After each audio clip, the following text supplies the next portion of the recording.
ആവശ്യത്തിന് ഉപ്പിട്ട് നന്നായിട്ട് മിക്സ് ചെയ്തെടുക്കുക. എന്നിട്ട് കുറച്ച് സോയാ സോസ് കൂടെ ഒഴിച്ച് നല്ലോണം മിക്സ് ചെയ്തെടുക്കാം. എന്നിട്ട് ഇതൊരു 10 മിനിറ്റ് റെസ്റ്റ് ചെയ്യാൻ വെക്കുക. ശേഷം ഇതൊന്ന് ഫ്രൈ ചെയ്തെടുക്കണം.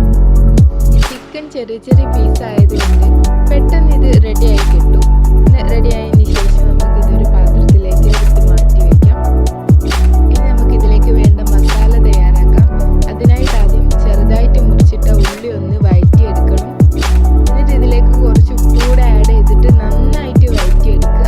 ഇത് നന്നായി വഴന്ന് വന്നതിന് ശേഷം ഇതിലേക്ക് ചെറുതായിട്ട് അരിഞ്ഞു വെച്ച് തക്കാളി കൂടി ആഡ് ചെയ്തിട്ട് അത് നന്നായിട്ട് വഴറ്റിയെടുക്കണം.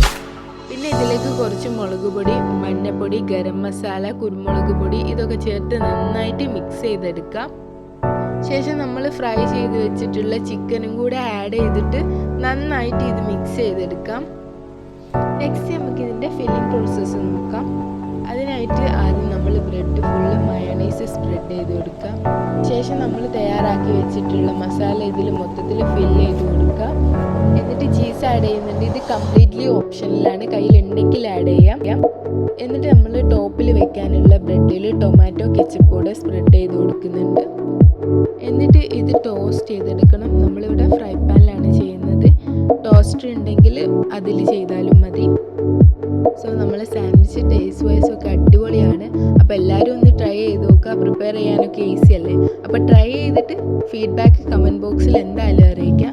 അപ്പോൾ ഇഷ്ടപ്പെട്ട ഷെയർ ചെയ്യുക, സപ്പോർട്ട് ചെയ്യാം.